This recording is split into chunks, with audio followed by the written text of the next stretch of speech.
Hi, everyone. Dr. Vicky here, speaking to you from the Seeds of Transformation Healing Center. We're going to be looking at the third week of October 2023. Of course, October is one of those months. Um, Energetically, numerologically, it's a 17.8 vibration, which is the vibration of the star. And so we have with this vibration, an energy of sowing what has reaping what has been sown in the 8 vibration, and the 17.8 reminds us that we need to stay connected through things like meditation to our higher vibrational selves. The 17.8 is the star card, and so it is also about hope. It's about hope, and it's important at this time of great upheaval and conflict to keep in our mind's eye and in our heart um, a vision of what it is that we wish to create. This at this time, as we sort of are both experiencing it together and hopefully co-creating something, um, is a time of great breaking down of old systems. And in that energy of the breaking down of old systems is the power to recreate, right? It's death and rebirth. And so we need to keep an eye on what's going on and also an eye on what is possible. Now, this week is the week after the first part of the eclipse season. Last Friday, Friday the 14th, I should say, we had a new moon solar eclipse at 22 degrees of Libra, very powerful, with Mercury close to that. And of course, it was on the south node of the moon. We have Pluto still squaring this, the south node of the moon being the resolution. And so we need to deal with these things from our past, how past actions have brought us to this point, and how are we going to move forward in a different way. We also had Eris on the north node, so opposite this eclipse.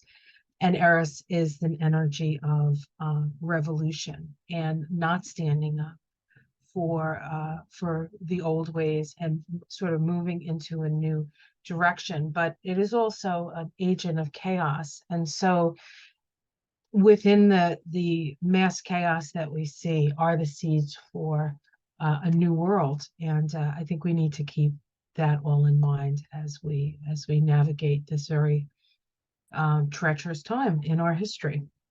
All right, so let's take a look at the astrology of the moment here. Alrighty, just give me a moment. It always takes a little while for me to do this part. Oh dear. Come on now. Okay, here we go. Yes, yes. All right. So we are looking at the week from Sunday, October 15th until Saturday, the 21st. And we start the week off. This week is similar in a way to the first week in that there are a lot of inconjuncts and yods happening. And I've listed by date and what's actually, here on this picture, what's happening. And as I go through it, I'm going to be skipping around a little bit because I want to talk about the yods that are being created through these different aspects. Now, a yod is a fated sort of, it's called the fickle finger of fate or the finger of God. And whatever planet is at the apex of the yod is the theme, the energy that we're being asked to make adjustments to in order to move forward. Okay, so let's start with Sunday the 15th, which incidentally vibrates to a 32.5. That's the 6 of Wands. The 32.5 is the vibration of freedom. It is the path of life of the United States, and it is also the shadow vibration of the United States. And so we know that, big things are happening in the United States right now. Okay. We have the sun making an inconjunct to Uranus. This is a buildup of energy in your system. You can feel excited, but also a little scared. If you have been restricted or bored lately, you will seek more freedom and creative self-expression. So that sort of it goes along with this idea of revolution, yes. On Tuesday, the 17th of October, we have Mercury making an inconjunct to Uranus. Now, what you'll notice here is that the Sun and Mercury are very close together. And in fact, on Friday, it makes what we call a superior conjunction with the Sun and Mercury. The Sun, Mercury is actually on the other side of the Sun, and the Earth is on the other side, and so it lines up this way. And it's a superior conjunction because Mercury is direct. Mercury is direct. And so it is not sort of a more introspective energy as we have with the inferior conjunction when Mercury is retrograde, but it's actually seeing things for what they are. And so, but because these two planets, the Sun and Mercury, are so close together, something will aspect one and then shortly thereafter aspect the other. So that's why we have this Sun in conjunct Uranus and then Mercury in conjunct Uranus. And then we have the Sun in conjunct Neptune, and then we have Mercury in conjunct Neptune. And that is actually creating a yod with the finger of God pointing to the Sun and to Mercury. So it's adjustments that we need to make in our ego, the Sun, and also in the way we think about something. So let's just continue as we go. Mercury in conjunct Uranus is eccentric thought patterns, intellectual superiority, the know-it-all syndrome, and a changeability of mind and emotions, which can both confuse and antagonize others. So there's a lot of ideas being like thrown out there. There's a lot of conversation. There's a lot of communication. Some of it seems a little wacky. Some of it seems antagonistic. This is the energy. This is the energy, but it does require us to make adjustments. On Wednesday, October 18th, we have the Sun in conjunct Neptune. So when we get to the yods, and we'll see them in the charts as we move forward, we'll see that the focus of the yod here is going to be the Sun and Mercury, but the two planets that are influencing that are creating this yod configuration are Uranus and Neptune. Uranus is an energy of freedom, wanting to be free from the known, wanting to break out, right? Break out of the constraints and the rules and the like. And Neptune is much more of an idealistic energy. It's also an energy of confusion. So there's a lot of ideas floating around. There's a lot of things happening all at once, and it's going to seem very confusing. And of course, we're in the middle of eclipse season because we have just had the solar eclipse, and yes, the solar eclipse, and then we have this week, right? And we're moving toward the lunar eclipse in 14 days. So this is sort of the in-between time. If the eclipse was one of the wafers of the Oreo cookie, we're in the middle of the Oreo cookie right now. And then when we have the lunar eclipse, it'll be the other side of the cookie. So we're creating this sort of Oreo, I mean, not really, but you know what I'm saying here. All right, let's continue. Wednesday, the 18th, we have the Sun in conjunct Neptune. Your energy tends to be directed in ways that are unrealistic and idealistic. Okay. On Thursday, the 19th, we have Mercury in conjunct Neptune, right? Because now Mercury moves into that exact in conjunct with the other planet, creating this yod configuration. You possess a remarkable imagination and a deep connection to the world of ideas and dreams.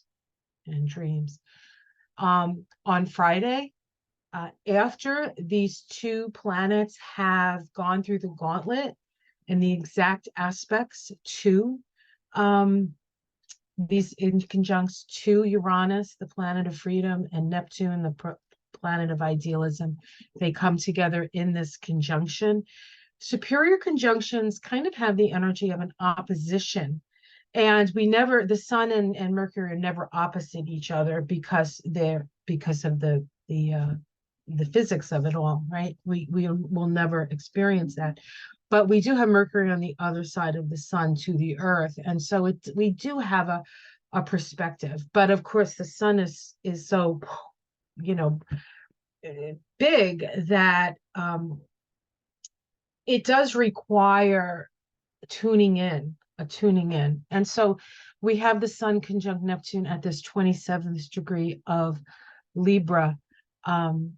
And this is an interesting degree of Libra because this degree is the degree of the last before in 2020 we had a Pluto Saturn conjunction in Capricorn. That was the first time we had a Pluto Sun. Did I say Pluto Sun? Pluto Saturn conjunction in Capricorn. We hadn't had a Pluto Saturn conjunction since 1982. And when that occurred back in 1982, it occurred at the 27th degree of Libra. So on some level, we're bringing forward the energy of the last Pluto Saturn conjunction before the one that happened in 2020. And there is this, and back in 82, there was this rise of at least in America, there was this rise of the moral majority and the Reaganism and government is bad and all of that stuff. So that was sort of seeded at that time. And we're seeing really the results of that at this time, how actually off the mark that was and how dysfunctional, because the government really is us. We're self-governing. And if you're attacking the government, now I'm not saying that the government is perfect and that the system needs to be changed, not the people in the system. And we can see with what's going on with the trials for Trump, how the people who guarantee are to a certain extent the running of the country and the freedoms that we have are being attacked by these outside forces that would love nothing more than to have us be not a democracy, but just at their disposal to do what they will with the world and with us. So we're not going to stand for that, especially with Eris in Aries conjunct the North Node at this time. So they can try to control, but the people are not going to put up with it. And we can see here in this country, in America, and I'm really speaking as an American, but there's this is all over the place. I mean, we see disruptions in every country on some level. If you look, there's going to be some sort of disruption. We see it in France. We see it in, well, it's probably happening in Russia, whether we see it or not. It's happening in China, whether we see it or not. I mean, a lot of these countries don't show what's going on the inside. They try to keep it away, and we're so self-involved that it's hard for us to see anything. Anyway, we're seeing disruptions in Israel. All right, so people are standing up. There's disruptions all over Latin America. People are standing up for their rights, and that will continue because we're moving into an Aquarian age. And as we move out of Pluto in Capricorn, Capricorn being structures of things, going through a transformational process, a death and rebirth, those things that no longer serve us collapsing, and hopefully a couple of things that continue to serve us remain. We'll see how that goes. So it's like everything's getting thrown up in the air right now, and because of that, we don't have a whole lot of control. And so the only thing we really have control over is our own mind and heart, right? And so focusing on that which you want, if you want the things to fall together to your benefit or to the benefit of humanity, you have to focus on that. okay, energetically.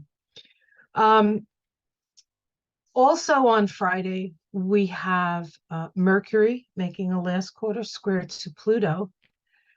And then on the next day, what would we have? But the Sun making a last quarter square to Pluto. So we have this week the Sun and Mercury, our ego and our mind, being uh, aspected in challenging ways by the three transpersonal planets that require us to evolve. Excuse me. And then the last thing that happens is the first quarter square between the moon and the sun. And this is the first quarter square of the lunation cycle that began with that new moon in Libra. So we are at a choice point. Libra is about choices, right? It's a powerful, powerful time to be alive. All right, let's go one by one. And again, it's going to seem a little bit, the days are going to be a little bit go back and forth, but I think this is the best way to look at it. Okay, first thing, we're looking at the sun making that inconjunct to Uranus. Here's the sun at 23 degrees of Libra, Uranus at 23 degrees of Taurus. It says, your self-expressive urges may often be misunderstood by those around you, leading to a feeling of frustration. However, it is important to recognize that this aspect holds the potential for growth and self-discovery. We have the sun at 23 degrees of Libra. The Sabian symbol for 23 of Libra is a chancelleur's voice heralds sunrise. A chancellor, by the way, excuse me, is a rooster, in case you were wondering. I had to look it up. The creative and joyous response to life processes. Okay, that's the sun, right? The sun is our ego. So we're crowing, right? And then we have it in conjunct Uranus at 23 degrees of Taurus, a jewelry shop filled with valuable gems, the social confirmation of natural excellence. Now we're going to be looking at these degrees again. So there's a little more depth to what these degrees symbolize.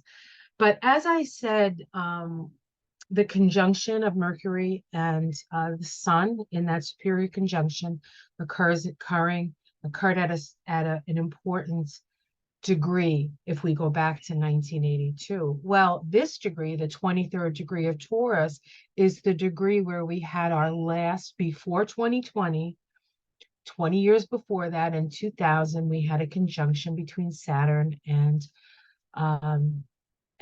Jupiter. Those conjunctions every 20 years are considered generational. It's considered a financial thing, but it's a societal cycle. And it was at this degree in 2000. So we have not just 1982 coming back into the scheme of things as if there's not enough like stuff going on. We also have 2000, and we think about, well, I'm old enough to remember 1982 actually, and at that time, we had the AIDS epidemic. It was a scary time. In 2000, we were sort of at this peak. We were coming out of the Clinton administration. Things were looking up. We had a balanced budget, la, la, la. And then we had Bush come in, which was, probably illegal, but that's, that was it. They decided, the Rehnquist, I think it was, or whatever his name was, decided that the Republican won, and Gore didn't Gore didn't say no, because we have this thing of, the transfer of power, right? And the peaceful transfer of power. Of course, we don't have that anymore, but we had it then. And then we had 9/11. and everything changed, right? So we're bringing, like, all of this is coming together this week in the middle of these eclipses. So these are the themes that we're going to be seeing. Okay. All right. So let's continue here. And of course, the vibration of the 32.5 is the Six of Wands here, which incidentally is a Leo vibration. This is a Leo vibration. And we don't have really anything in Leo at this time. But let's continue. Now we're going to jump to Wednesday because we're looking at the sun's waning in conjunct to Neptune. So we have the in conjunct. So we looked at the in conjunct of the sun to Uranus. Now we're looking at the other side of the Yod. And actually, if we go back, if I may, here's the in conjunct, the sun to Uranus. And if you look over here, here's another in conjunct. This is the one that happens a few days later, right? This in conjunct. And this is the Yod right here. We're going to look at the Yod specifically, but I just wanted to point that out to you. And so here we have Neptune and the sun. And while it doesn't say that there's an in conjunct here, there really is. There really is. It's still in aspect. And in fact, Neptune and Uranus here it's wide, but there is a sextile. It's only 3 degrees, a little more than 3 degrees. So there's definitely a sextile here. So let's look here. The sun waning in conjunct to Neptune, your energy tends to be directed in a way that is unrealistic and idealistic. You may find yourself constantly changing your sense of self as you learn from your own misinterpretations of important situations. So there's a lot of confusion. There's a lot of confusion. The sun now is at 26 degrees of Libra. The symbol for 26 degrees of Libra is an eagle and a large white dove changing into each other. Of course, the eagle is a symbol of America, but it's been a symbol of I believe it was also part of the symbol of the Third Reich, if I'm remembering correctly. And it might have even been I don't know if it was a symbol for Rome or not, but there's this eagle that has this energy of, being, it's a predator, right? It's a predator. It's actually a fish off, but, and so there's that. And then we have the dove, which is peace, right? And so we have this sort of war and peace energy, right, in this symbol. It says the interaction of spiritual will and the love principle when critical need arises. And there's critical need, it's right now, right? Okay. And this is in conjunct Neptune at 26 degrees of Pisces. Now, Neptune's sitting at 26 degrees of Pisces. Neptune doesn't really move that quickly. So it's been at 26 degrees of Pisces for a while now. It says Neptune watching a very thin moon crescent appearing at sunset. Different people realize that the time has come to go ahead with their different projects. Okay, not everybody is going to be on the same page, and that's okay because we're a multiplicity trying to figure out how to live together, right? A multiplicity of human beings on a planet. All right, so we have this in conjunct. Now, if we look at the actual Yod to the sun, and this is why I did this. So we have the Sun Uranus in conjunct here, vibrating at a 5, that's freedom. Okay. And we have, here's Uranus, here's the sun. And then what I've done is I've put in Neptune here. The sun, and then over here on the 18th, which is a 35-8 vibration, which is the 9 of Wands. This is about boundaries, holding your boundaries. Okay. We can see Neptune making the in conjunct to the sun, and we're adding in this. So these are the two planets that are activating this Yod. Now, when you have a Yod, if you happen to have a Yod in your chart, you can have this and they can sit there and you have to deal with it and you have to work with it. But they do get activated, and they generally get activated if there's something opposite the point where God is pointing, okay, where the fickle finger of fate is pointing. And in this case, it's the North Node in Aries. And it's not here, but it is conjunct Eris, the goddess of discord. So there's a discord and the forward motion and our evolution is what's activating these yods and making them even more like in our face, okay, because it's happening at the nodes, and the nodes is always about evolution. So the sun at the apex of a yod may denote an individual whose central purpose in life may revolve around continuous personal adjustments and major self-correction. This is all, and the thing about the sun is the sun in mundane astrology symbolizes the leader. So if we just take ourselves out of this and who is being pointed at to say, hey, we have to do things different, it's the leaders of the different countries, including the leaders of the United States, the leaders of Israel, the leaders of Russia, the leaders of Brazil, the leaders, etc., of China, because this is a worldwide phenomenon. This is not just here. We're looking at it from the perspective of the United States because I'm putting up Washington, D.C. charts here. But the story is the same. It's just going to manifest itself a little differently. In the case of the United States, one of the yods has the sun in the 8th house, which has to do with our shared resources.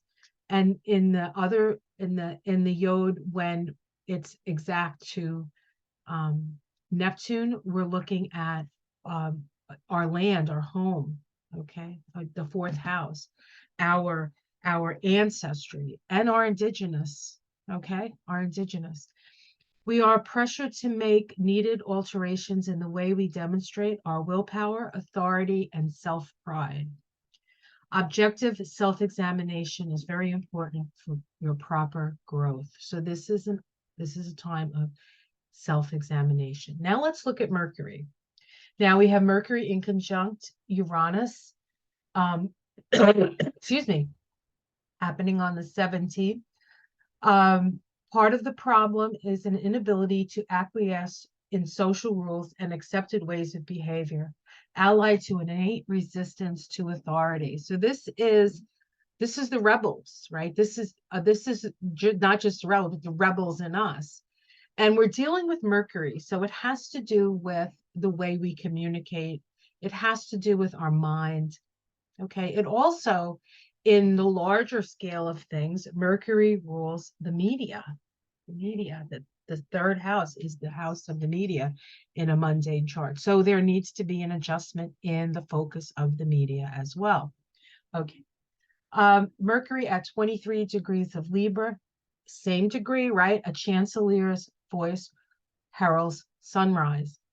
To give voice to what is yet unmanifested, but is on the way to manifestation.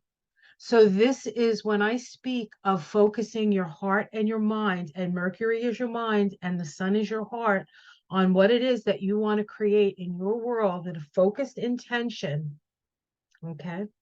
And then being willing to make the adjustments that are necessary to manifest that. This is the magic of this time. It may seem like chaotic craziness, but it is magic. It is magic. In conjunct Uranus at 23 degrees of Taurus. Again, this degree of the Saturn-Jupiter conjunction back in 2000.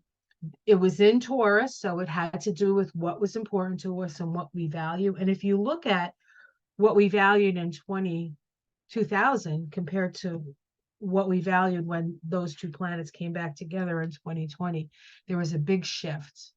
Okay, there was a big shift. It used to be, remember, greed is good and all that other stuff. That's not really the zeitgeist anymore. People are realizing that no, it's not. And there's and those kinds of institutions and parties and and oligarchs or whatever, that say yes, that's the way it is. Now that's all, Pluto's moving into Aquarius. We're like, no, no. All right. So we have a jewelry filled with valuable gems. But this is interesting because Dane Roger also says about this symbol. It's not just about personal, what was it called? Personal wealth or personal, I have these beautiful things, and so I'm accomplished. It says the symbol applies to any product in which culturally acquired skill has embellished or transformed the end result of a lengthy and demanding natural process. So in a way, instead of having the gems like on our fingers and our toes and our ears, it's the gems from this process of transformation. What is the gem? And in fact, energetically, um, energetically, Mercury on the tree of life sits in a place called Hod, which is connected to the solar plexus. And the solar plexus, the word for solar plexus is Manipura, which means lustrous gem. And ultimately, if we align to our divine nature and allow divine will to use our personal will as a conduit for a higher intention life, we align with that, we create that on the planet. So we're co-creative with spirit. And it requires us to realize that, kind of we're the people we've been waiting for. I mean, we're saying that over and over again, but it's very true. Nothing's gonna happen unless we attend to it, unless we focus on it. And when everything is falling apart is the perfect time to focus on what you want to see reconstructing. All right. Mercury in conjunct Neptune at 26 degrees of Pisces. It's crucial to be mindful of the deceptive nature of the circumstances surrounding you. It is possible for fantasies and illusions to cloud your judgment. Mercury is at 26 degrees of Libra. Again, we have the symbol, an eagle and a large white dove changing into each other, the interaction of spiritual will and the love principle when critical need arises. In conjunct, Neptune again at 26 degrees of Pisces. So we're seeing the same symbol here of watching a very thin moon, a crescent appearing at sunset. Now, crescent moons are at the beginning of a lunation cycle, actually. And in fact, this week we have a crescent moon. So we have that this week as well. Compared, the sun to the moon is in a crescent phase. A keen appreciation of the value of individualized response to any challenge of life. And so we need to do our thing. We need to shine our light. Whatever you're best at, you need to do. Whatever aligns your heart and mind is what you need to do, what you need to be, what you need to focus on. Okay. And we can see the in conjunct. I highlight it. Where is it? Here we go. Here and here. Now let's take a look at the Yod, right? This is the Yod to Mercury. It says when we have an apex Mercury, it indicates a need to reorganize all scattered and loose ends on the mental level. It demands that one unclutter the thought process of superfluous factors and streamline concepts so that they are structured with meaningful simplicity. Otherwise, the mind tends to further veer off into unnecessary tangents. And so a focused mind is very important. What do you focus on? What it is you want to bring. And that needs to be, honestly, because you can focus on all kinds of terrible things if that's what you want to bring into the world. But for those of us who understand the power of intention and the power of focusing on what you want to bring into the world, we need to focus on the world we want to see. Something more equitable, something more in alignment with Mother Nature.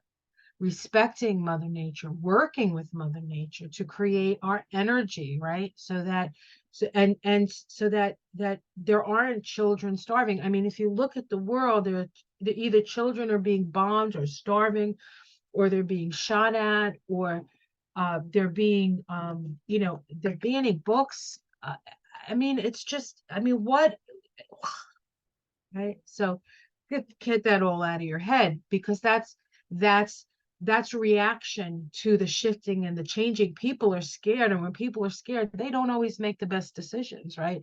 So we have to focus on what we want to bring onto the planet. Now we're looking at the conjunction at 27 degrees of Libra. It says, and remember that this is the symbol of the Pluto Saturn conjunction back in 82. So we can connect that as well. As I said, an airplane sails high in a clear sky.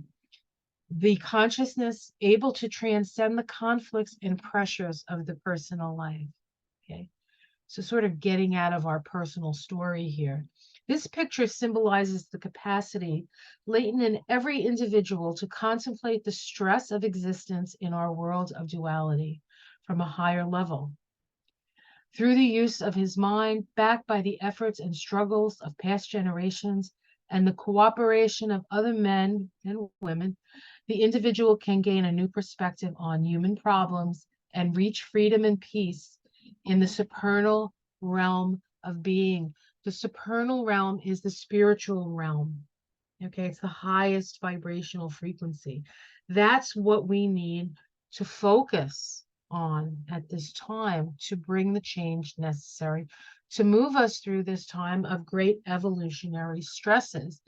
If we look here, we see that here's the conjunction down here in the United States. This is in the third house, the house of media. We see Uranus in the 10th house. The 10th house is the house of leadership, the president. And over here, the 8th house, Neptune in the 8th house, utilizing maybe our resources. And this is America. Okay, so just to help people, Pisces, in a compassionate way, our own people, right? And others, perhaps. Okay. And then we see over here, what's this? This is a square. There's Pluto. We're going to talk about that next. Pluto squaring this. So not only is this degree 27 of Libra, and if you happen to have anything at 27 Libra, around 27 Libra, 27 Capricorn, 27 Aries, 27 Cancer, or any degree, but those are the most stressed degrees, because that creates squares and oppositions. Okay. Then this is your time to make the shift. Now the United States Pluto is at 27 degrees of Capricorn, right?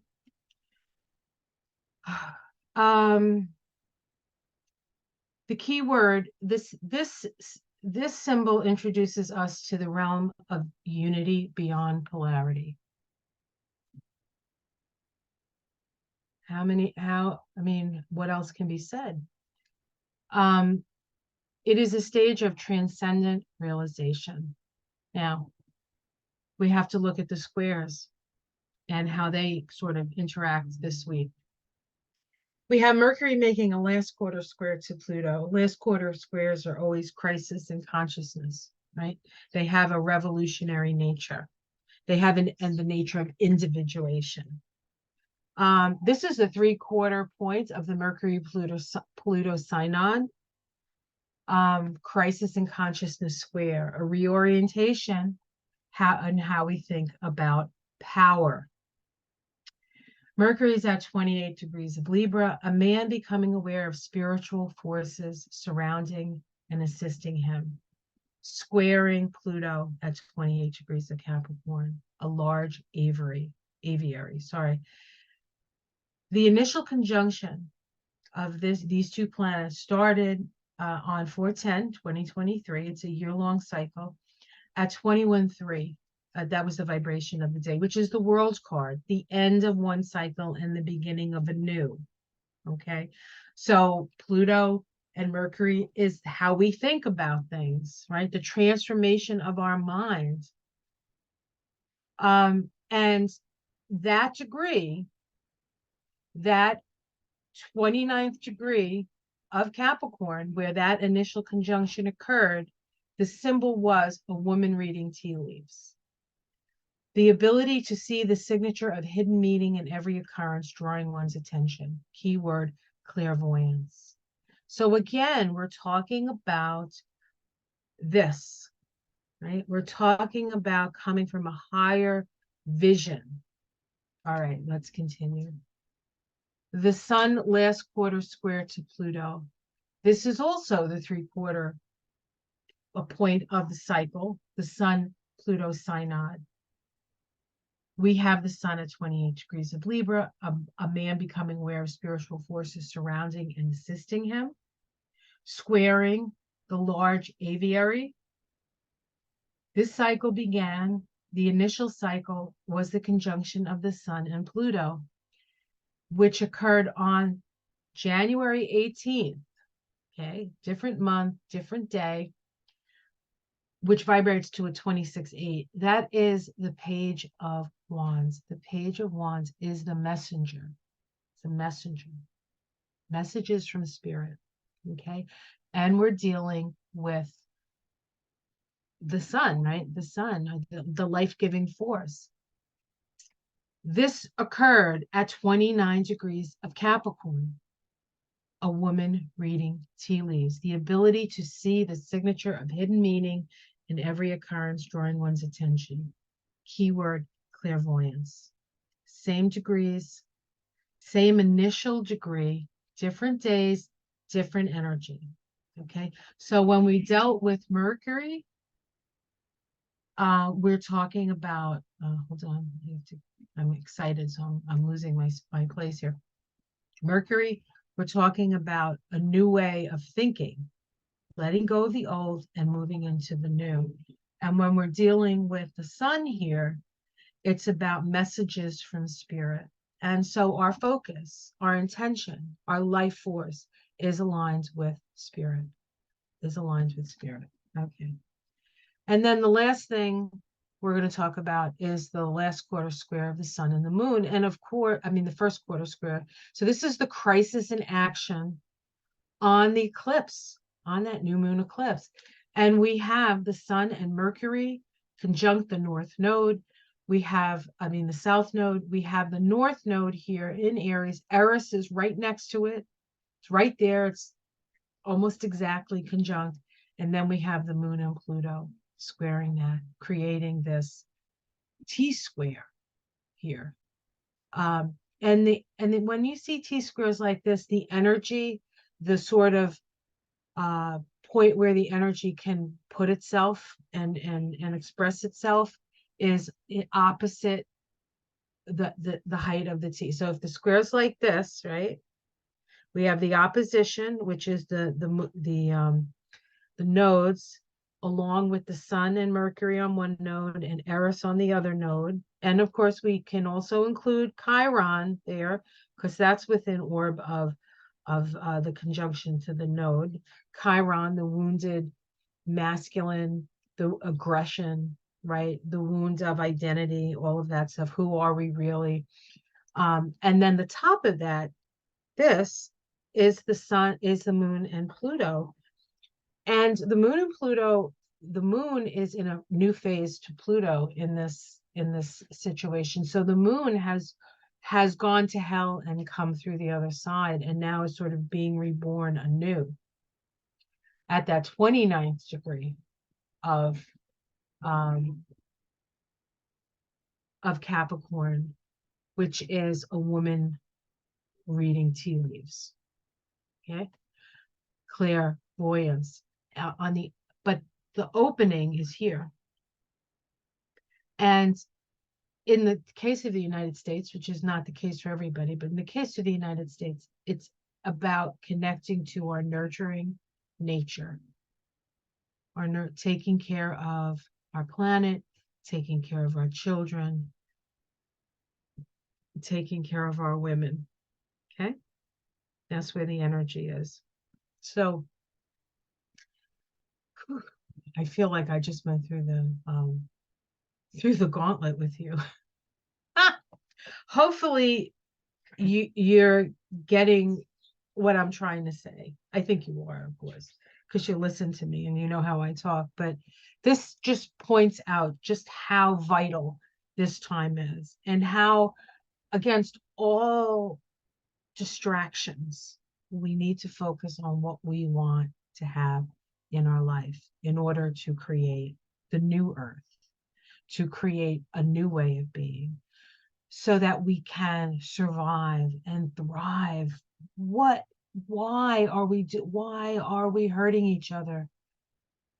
Why are we hurting? There's no need. There's plenty for everyone.